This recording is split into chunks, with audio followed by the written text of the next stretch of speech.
here with you today, talk a little bit about my research. I'd like to thank the organization and to Angelica specifically for the invitation to be here and talk a little bit what we have been doing. Focus on the multifunctional materials for cancer diagnosis and therapy. So I will talk with you of some work and the different materials that we use in the group for this purpose. One of the purposes was to target the diagnosis of uterine cancer. So the uterine cancer has some problems on the diagnosis. So the early diagnosis is rare, and there is an urgent need of new methodology to find and to detect early stage of uterine cancer. Those methods, the current methods or the conventional methods are nowadays are very costly. They are somehow invasive, and they are also limited. And we see in this graph that the incident cases every year worldwide are increasing from the 19th decade. So we expect until to 2040 we achieve 600,000 cases each year, and it's one of the most incident cancer in women. So just in 2020, more than 400,000 cases were detected, and roughly about 100,000 deaths of women was verified at that year. So we need to develop new methods for the diagnosis and for targeting this disease. And in our group, we use nanotechnology to address that. We choose carbon quantum dots or C dots, carbon dots to help on the bioimaging. I will let you know about it soon. So this system was chosen regarding all of his biocompatibility and mostly about his luminescence, that is importance for diagnosis. And we had here the natural source to the project that we obtained from the Ciba speciosa fibers to obtain the carbon dots with a specific physical-chemical method to obtain the carbon dots and then place it in a hydrogel, as we will see. So the objectives was to develop the sustainable carbon dots from the natural source obtained from the plant, from the fibers of the plant, using a low energy and eco-friendly method that was important for the project regarding the sustainability of the final product that we achieved. And then we intended to incorporate the carbon dots into a carboxymethyl cellulose hydrogels to obtain like a functional biomaterial for diagnosis, and then of course evaluate the biocompatibility using HeLa cells as a in vitro cell model, and also check and evaluate the fluorescence imaging of the carbon dots loaded hydrogel. So that was the target. So firstly, we sorry, make the treatment we perform the treatment of the fibers to obtain the carbon dots. So the carbon dots were then embedded into the carboxymethyl cellulose hydrogels that were cross-linked with the help of citric acid. So we developed four different formulations, one without the carbon dots as a control, and then other three were keeping the same concentration of carboxymethyl cellulose and also citric acid, but then increasing the concentration and the amount of carbon dots in each of that gel. So of course we evaluated how the carbon dots were embedded into the hydrogel. So we observed the characteristic bands of that cross-linking when we have the different hydrogels, and when we have, of course, the controls alone, and no specific or significant interaction regarding the stability of the hydrogel was detected. So it was like the cross-linking, we observed the cross-linking and no relevant modifications on the structure of the materials. And very importantly, we observed with the carbon dioxide that you obtained from the plant, the photoluminescence of the carbon dots was pretty nice, and we achieved an 11% of quantum yield that it was also quite nice regarding the source of the carbon dots. Then, of course, evaluate the morphology to check if we actually we have the carbon dots. So we observed when we place into the hydrogels, the carbon dots were homogeneously distributed, and it was observed also an increased structural stability of the carbon dots and the hydrogel. The carbon dots had a size of about 10 nanometers, the PDI of zero point 0.4, and the zero potential of about minus 20. That was mostly the size, a good features to then interact with cells and internalize into cells, as we will see shortly. So after characterizing the C dots and also the matrix and the possible interactions between the materials that are involved in the hydrogels, we evaluated the um, the features of the hydrogel, mostly the gel fraction and the swelling degree, and it was observed a robust cross-linking network when we have the carbon dots into the gels. Of course, that cross-link, it was promoted by the citric acid and the CMC, but we observed that it became more robust when we have also the carbon dots mostly, and also in the formulation with a higher amount of carbon dots. On the contrary, we observe that for the formulations, for the hydrogels with carbon dots, it was observed a decreased swelling.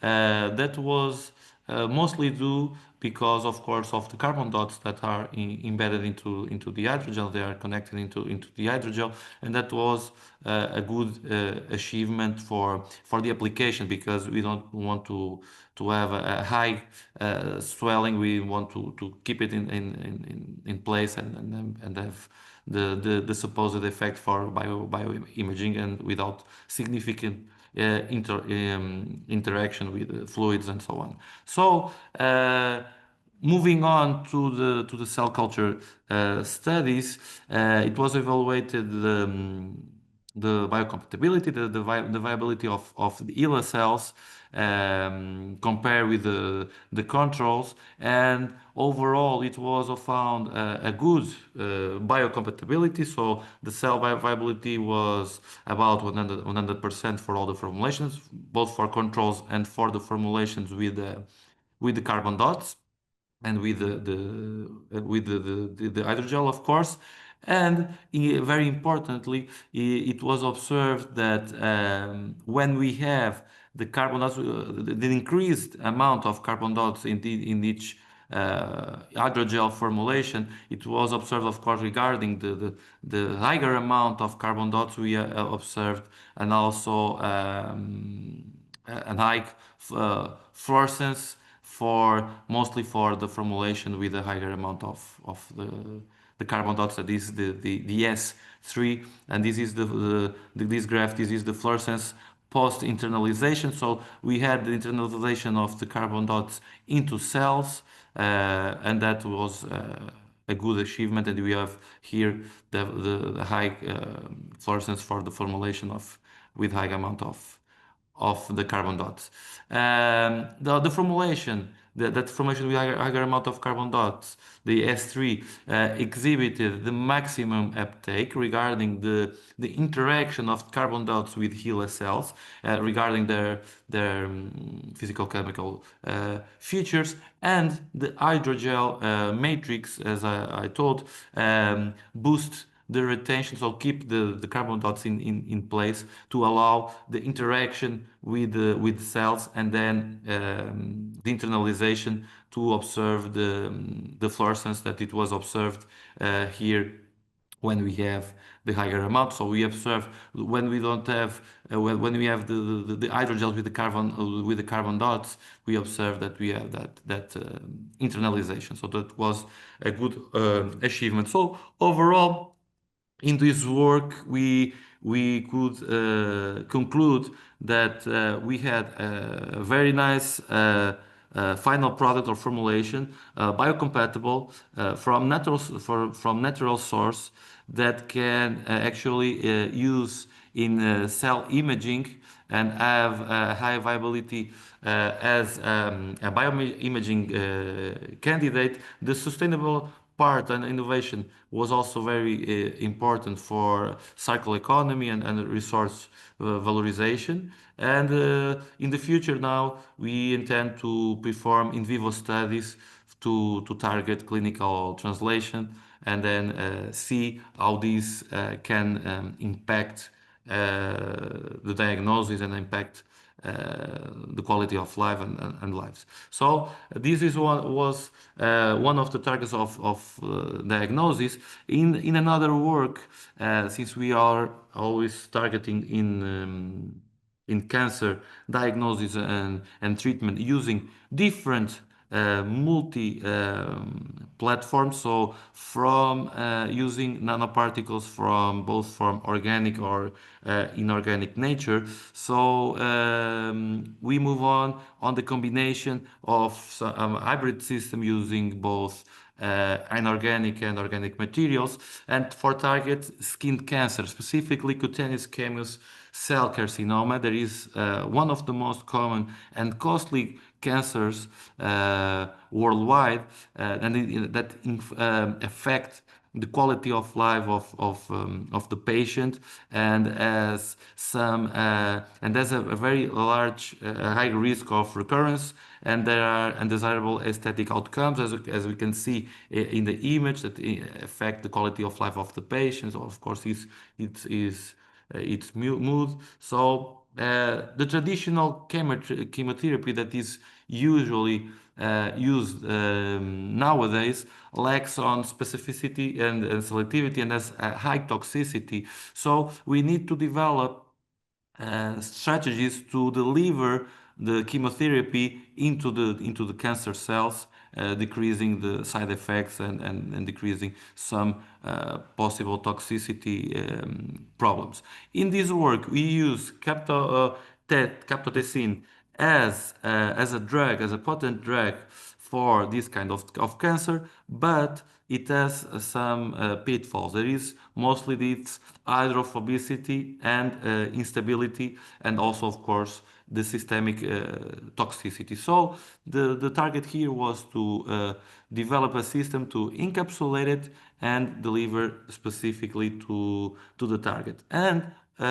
using another strategy, and make a dual combined strategy of using chemotherapy and immunotherapy, that I'll let you know about it. So we developed functionalized mesoporous silica nanoparticles to load the CPT, the camptothecin, and they were functionalized to load the camptothecin and coated with chitosan to improve its stability, and as a pH responsive release specifically to cancer cells, and on the surface functionalize even the nanoparticles with the CpG oligodeoxynucleotide for immunostimulation. So this can be recognized by the cells of the immune system, and develop an immunostimulation. So combining then the chemotherapy of the CPT and the immunostimulatory effect of the CPG that we evaluated in vitro in B16F10 cells and also in vivo in murine SCC models. So the target was to develop these multifunctional systems. So the silica nanoparticles were produced, and then we functionalize with the amine group. So we keep the two different approaches into the studies, functionalized and non-functionalized mesoporous silica nanoparticles. For the functionalized ones with the amine groups, it was important to interact with the CPT. There is a negative charge to promote the encapsulation of the drug into the porous structure of the silicon nanoparticles. Then, using glutaraldehyde and chitosan, we coated the nanoparticles with chitosan to have the pH responsive release of the drug. And after that, on the surface, by interacting the CPG with the chitosan on the surface, we placed the CPG on the surface, so we obtain these very nice functionalized mesoporous silicon nanoparticles loading the CPT and coated with chitosan with the CPG on its surface for an for the immunostimulatory effect. So we combine in the same system this dual approach of chemotherapy and immunotherapy. So to evaluate and to check if we are having if we are having actually the loading and the coating of the nanoparticles. So as soon, of course, as soon as we add more layers into it, or more we are placing, so when we are adding the CPT into the cells, so the size increases. That is also increase when we have the chitosan coating and also when we have the CPG. So there is an indicator that we are actually adding those compounds into the nanoparticles. It is also corroborated by the SAM analysis. The important here in this system, it was to target the zeta potential, but because of the surface charge, it was important to see if we were functionalizing right the nanoparticles. So the mesoparticle silicon nanoparticles had a negative charge. As soon as we functionalize to have the amine groups on its surface, the charge turned into positive values at about 35. That positive charge was important to interact with the CPT that has a negative charge, and that's the reason why when we have the CPT, the zeta potential decreased a little bit until about 22% to 22 millivolts, sorry. And then when we coat it with chitosan, the zeta potential increases roughly twice in charge regarding the positive charge of chitosan. That it was also important to interact with the CPG that has a negative charge, and that's why the charge decreased again into roughly 30 millivolts. Okay, and the PDI was roughly acceptable for the purpose that we need. By evaluating the surface area of the silicon nanoparticles and the functionalized silicon nanoparticles with both carriers, both with CPT and the CPG, and it was observed, of course, that the surface area decreased and the pore volume also decreased. So it means that the drug is inside the pores. It means that the CPG and the CPT, mostly the CPG and also the chitosan, is on the surface of the nanoparticles. So that's why the surface area decreased. Then, to confirm this functionalization of nanoparticles, so FTER and TGA was observed. So it was observed the characteristic bands, as soon as we had it, the characteristic bands of the chitosan, the characteristic bands of the silicon nanoparticles, also the when we have the CPT in the formulation, when we have the CPT and the CPG. So it was confirmed successfully that we observed the characteristic bands of those uh, components. The pore volume of the nanoparticles was lower for the functionalized nanoparticles, of course, because of the higher amount of drug that is associated with the pores, and also, of course, of the layers of the functionalization. And regarding the TGA, and the weight loss was higher for the formulation that has both the CPT and the CPG. So that was also an indicator that we have the functionalization performed right. So of course that were good measures, but we need of course to quantify the drug, to quantify the CPG, to quantify the CPT. So we evaluated and checked the absorbance of those components to see if they are in the formulation, then quantify the the encapsulation efficiency and also the drug loading capacity of the formulation.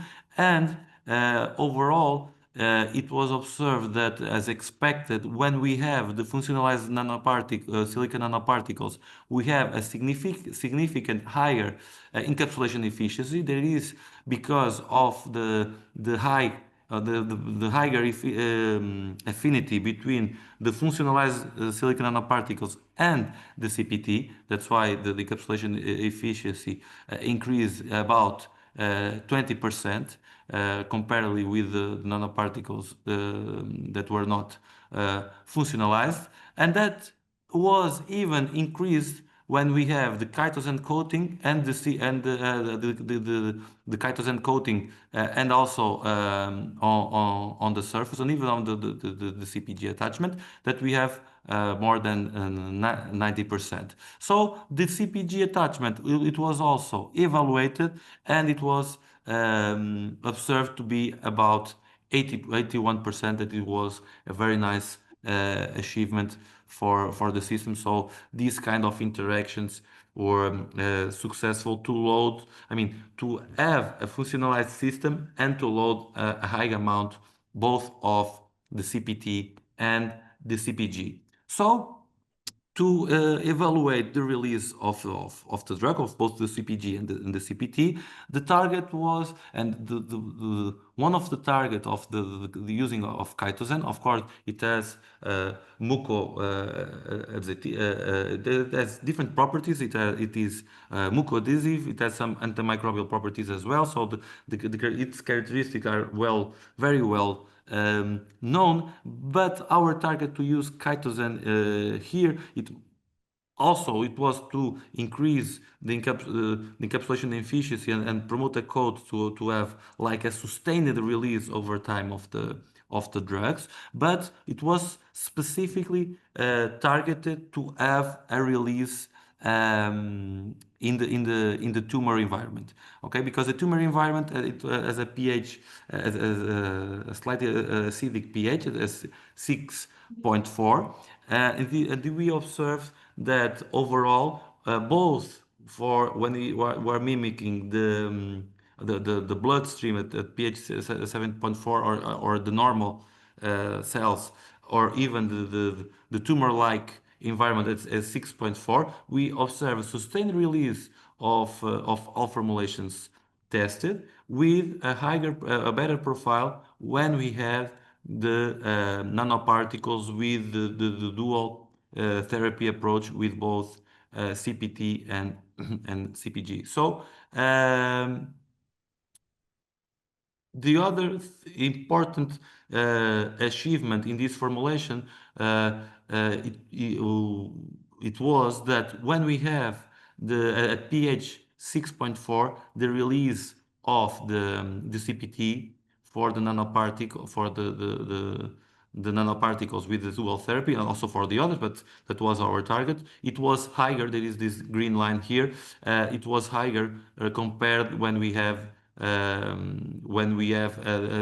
environment at pH 7.4. So with this system, we can have a higher release of the drug specifically in the tumor environment. And that was also observed also for the CPG. So when we have the CPG, it was released in a higher amount, mostly because of chitosan, because it's in the underlayer. The disease is in the coating of the system that we achieve a higher amount of the higher amount here of the CPG. There is released in tumor-like environment. Okay, regarding so far and the achievements that we observed, so we could prepare nanoparticles, we could have a good loading, we could also, as we show, have a good release. Now, what was our both in vitro and in vivo achievement that was in this new approach? So overall, it was observed a time and dose dependent enhanced killing for these cells for the B16F10 cells. So we, as we observe here, as soon as we increase the concentration, and also in this graph, in this D graph, that we use the 5 micromolar concentration of the system, we observed that the cell killing was higher for the formulation with the dual therapy, I mean with the CPT and the CPG, over time until 72 hours. So this formulation, so this approach that we developed show about 90% cell death after 72 hours, and it was observed so we could see in place the synergy between the CPT and the CPG. So this cell killing, cell death was higher when we have this synergy strategy when compared with this, as we see here in green, that we have just the green, and blue that we have just the CPT. So having the CPT, the CPG, and the chitosan layer was promoted a synergistic effect to have cancer cell death. With this interesting and promising results, we moved on to in vivo. So we used a DMBA TPA induced carcinogenesis tumor into mice. So it and perform intratumoral injections. So we induced the carcinogenesis that was promoted, and then it has some time to have the tumor development, and then after 10 weeks we start the treatment and tumor monitoring. So here in green again we see the formulation that has the dual therapy. So it was the one that allowed the lower average number of tumors per month per mouse that we see here, and also the average number of tumors per group was lower for this formulation.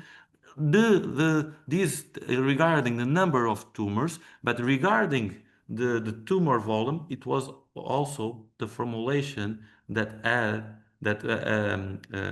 allowed the lower tumor volume, so that it could decrease the tumor volume. So, and very, very, very important and interesting it was that the group that was treated with this dual therapy achieved 100% of survival. So it was this formulation caused complete regression in about 40% of mice, so of tumors, and allowed the highest tumor reduction and 100% survival.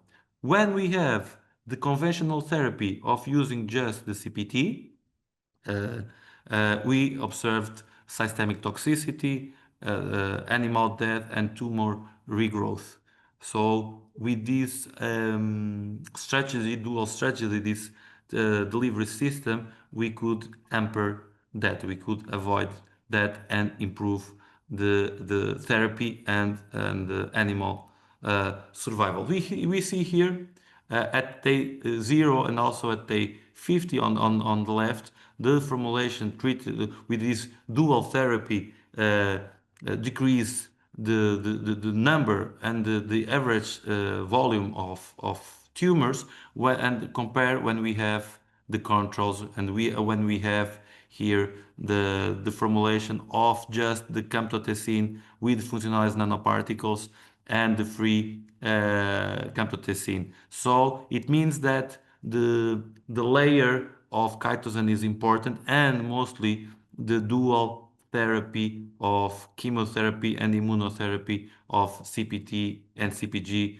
respectively was very, very important for this achievement. So we believe that this system is very promising to be used in therapy. So as a conclusion, we could say that the functionalized silicon nanoparticles with the dual therapy provide enhanced drug stability and delivery with a good sustained and controlled release and pH-dependent release specifically to tumor environment, to tumor cells. We observe the synergistic immunotherapy and chemotherapy, both in vitro and in vivo. So this is a very promising platform for localized and non-surgical skin cancer treatment. So since the one of the first approaches is to have surgery to remove the tumors, with this approach we can avoid that. So that was also the target of this work. So I would like to thank, and to finish my presentation, to thank to all the institutions involved. In Portugal, the institutions that I am enrolled, both in University of Algarve and Instituto Superior Técnico, University of Lisbon, and it was a project that was developed with colleagues and universities both in the United States and in Asia, so and in Brazil, and of course thank for the funding that allowed for the institutions from that regions, from those countries that allowed us to develop these interesting projects that we are keep developing in our lab. So thank you for your attention, and I'm very happy to answer to any question. Thank you.